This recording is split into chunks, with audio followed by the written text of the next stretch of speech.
I keep stumbling back.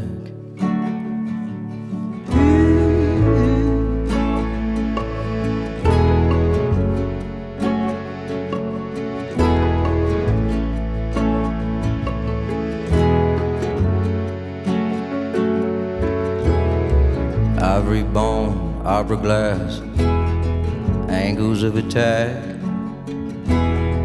You heard blood was thick. Your brothers and sisters bet you don't know where anybody's at. Time was a bust, you thought you'd better be tough. Nobody gets past the trembling wire. And all eyes on you now, on you. We're all holding our breath. All eyes on you now, on you.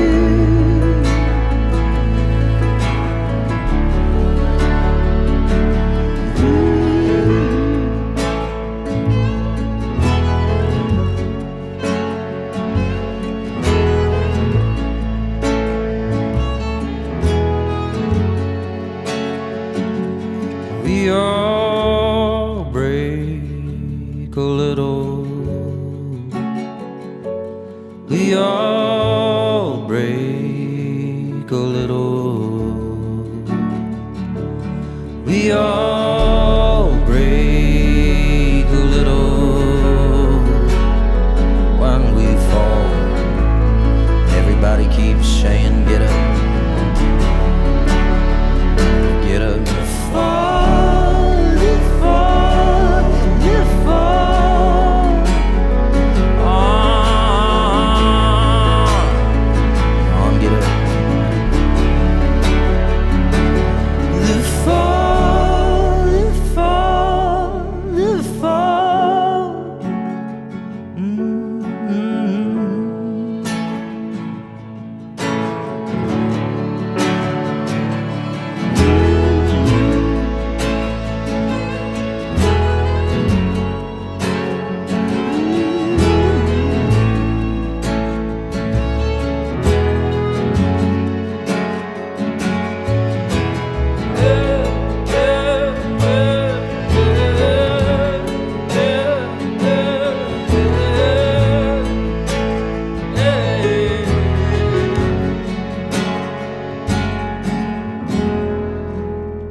Hotel bar,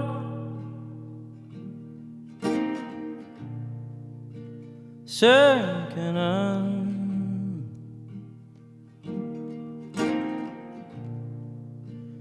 broken heart,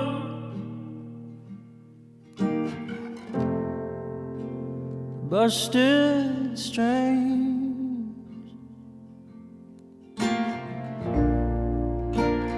Lamplight eyes,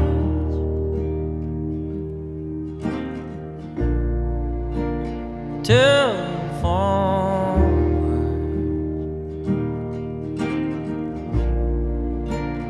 darkened skies. We're almost home.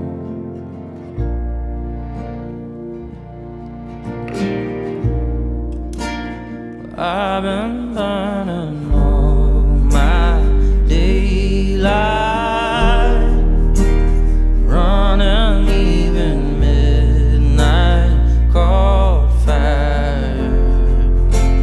Only way I ever learned how.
got miles to go. Miles to go, but we're almost home.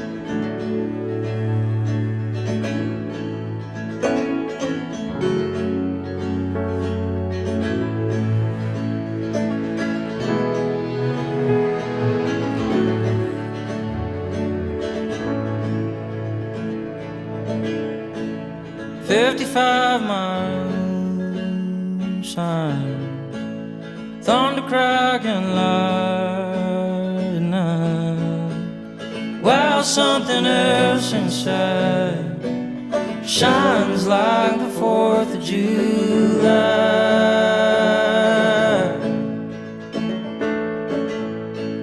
I'll go it on my own, go it on my own. Go it on my own. Sound city bus, kicking up dust, kicking up dust, before the sun comes up.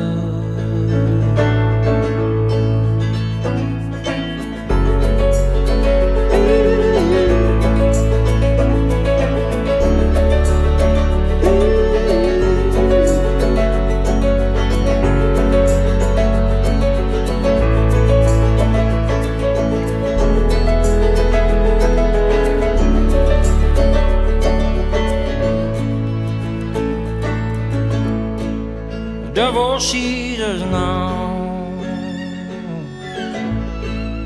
clear as the moon glows, sleeping in our winter clothes, radios are crackling fire.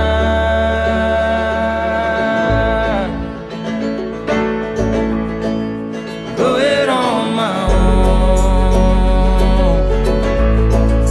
go it on my own, go it on my own. Sound the city bus, kicking up dust, kicking up dust, before the sun comes up.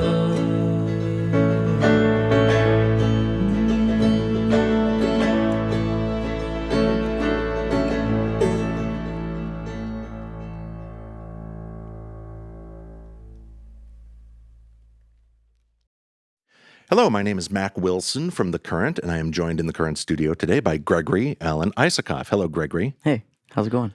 Back in town playing at the Palace Theater. So first things first, your opener, Damien Gerardo, had to exit the bill due to illness, which is unfortunate. I know, it was a bummer. But you had a terrific replacement lined up immediately, Fruit Bats. Yeah, Eric is awesome. He just jumped on a plane and he's here. Well, I was going to ask, does Eric live closer to here than we think? Or how did the process go for finding him? He lives in L.A. We just played together a few weeks ago in Canada. And we were all like, let's play together soon. And then, Damien couldn't make it. And so we just called Eric and he was like, yeah, I'm actually in town. I just got back from London 5 days ago. So perfect timing. And yeah. And he's great. I don't want it to seem like it's like damning with faint praise, but Fruit Bats are a really underrated band. Amazing. The consistency that they've been able to build up over the last several decades worth of music. That's something to aspire to. Absolutely. Yeah. So that's going to be exciting, having them and you playing as well. So when I was setting up for being here, one of my coworkers, Jill Riley, said, well, Gregory brought the full band in today. And we're like, well, we didn't know what to expect, whether you would bring the full band into the studio or whether you do a solo thing. Is that sort of a similar process when you're making each individual record? Like, well, what's this one going to sound like? Yes. And also, we genuinely love playing. We play almost every day on these tours. There's rarely a day off where we're not playing. And so I'm always like, trying to respect everybody's space and be like, I could just go do it myself. And everyone's like, no, can I come? Can I come? I'm like, that's a good problem. So I love that. So anytime we have an opportunity to do something like this, we love it. I've been like nerding out with a lot of internet stuff lately, so bear with me, like in the world of classic rock. But I was reading about Springsteen and Nebraska, where everybody knows that all the stuff from that period, the Nebraska songs and the Born in the USA songs, where he did the demos for them, and then he ended up releasing Nebraska. But then there's the full version band of Nebraska that has never come out, where there's versions of those that are all in the vault. So when we were thinking about like, well, what's the approach going to be today or the other, like Nebraska of all things popped into my head. I love that record. I'm glad that he did it with I think it's just like one keyboard on that record. Yeah, that's right. There's like one keyboard in one of the songs, and then the rest is all. One of my favorite records by him is called The Ghost of Tom Joad. Do you know that record? Mm-hmm. So amazing. My introduction to that record, of all things, was when Rage Against the Machine did the cover of it. So there's somebody else that I've been following on Twitter where he's been going through and listening to each subsequent Springsteen record. So it's been funny following his progress with that. He hasn't gotten to Tom Joad yet, but where for the number of Springsteen records that I listened to, like Rage was my introduction to that particular one. Yeah, that's great. That's super cool. So we were talking about Nebraska. I want to ask about Colorado, because that's where you're based right now. As somebody, I've never been to Colorado. I'm like, well, Boulder, Denver, Fort Collins, Colorado Springs, they're all close to each other, right? Yeah. But they're not. They're actually quite spread out. So what's the vibe of where you are? You're outside of Boulder now. Yeah. What's the vibe of that compared to maybe other places in Colorado? Yeah, there's a lot going on in Colorado. I used to live in the mountains for a while, and I went to horticulture school, and I had basically studying soil science and agriculture. So I moved out to kind of the foothills and plains, where there's kind of 2 months longer of a growing season. So it can change really quickly within 5-10 miles. Yeah. So at the farm that you have in Colorado, what's the primary stuff that you have out there? We do for a long time I was kind of the lettuce guy for a lot of restaurants, just kind of focused on greens. And then the past 7 seasons or so, we do mixed vegetables, CSA, and like 12 chefs, like Denver and Boulder, and no Fort Collins yet, but yeah. And there's 3 of us that run our farm, so. That's so cool. Like, I'm sorry that I don't have a response. I'm like, somebody has to do that. You think of every item that's in every restaurant where there's somebody behind the scenes, like there's somebody whose job it is to make the forks that go to every single restaurant. Yeah. And you get into lettuce, like that totally makes sense when you put it out like that. And, lettuce mix was sort of a passion of mine. I just was like, really wanted to get good at that before I kind of dove into like now we grow like over 50 varieties of vegetables. And we do some flowers, some florists and stuff, but mainly vegetable CSA stuff. We were in the current studio with Gregory Alan Isakov playing at the Palace Theater, and the new record is called Appaloosa Bones. It's your first one in a couple of years. Now, Appaloosa, that's a horse. Yeah, it's the spotted horse. I was trying to remember exactly what it was, but it was like some account that I read as a kid where it's like if you raise Appaloosas, they have a really special spot in your heart. Mm-hmm. Like people, like if you have an Appaloosa horse, like those are the ones that you keep going back to. Mm-hmm. So there was an intriguing metaphor that you used for that one. That was interesting when it arrived, that line from the song. But it was also, there was a bar we used to play in Denver called Appaloosa Grill, and we played there every week. It was sort of our rent gig when we first met, and we've all been playing together for a long time. And so it kind of was amazing throwback for us because a lot of the songs on the record kind of reminded me of like first beginning to write songs and kind of that curiosity that happens when you're trying to make a record that is cohesive. And so it was a cool thing that happened. Just the conversation that we're having right now, it feels like you don't seem like a particularly tightly wound person. You seem to let music and anything in life just come to you sort of gradually and naturally. That seems to be the way that this record played out too. It doesn't feel like you were under a lot of stress to crank something out on a really quick basis behind it. Am I getting at the right? Absolutely. It's funny. I probably recorded almost 40 songs, which is probably a normal amount of songs I make for recordings, and then I sort of take a lot of space, and then I come back, because the new ones you're always like, that's badass, it's going to be amazing. But then you take some space and you come back and you're like, maybe not. And so that time is really important for me to make in making a record. But I just love records. I've always loved complete pieces of work, like from the beginning to the end. Not like I have any judgment on how anyone listens to music now or singles, or it's so personal. But for me, I really wanted to make a record that felt cohesive. And some of the songs that I tracked just didn't fit the landscape that I was building. And so they go into this little parts yard part of my studio, that I'll use later, Well, we've been seeing more and more musicians over the last couple of years where they'll, like you said, you record one record, then you've got the other songs, and in many cases, you release a second album, like within months or even weeks later, like that. And it's tempting to say that that's like an offshoot of the pandemic, but is that like creatively, like there were musicians doing this back in the 70s as well? Yeah. So you'd say that it isn't necessarily like, well, we had so much music during the pandemic era. That's just the way that this particular process played out for you? Right. Yeah, and it tends to work that way for me.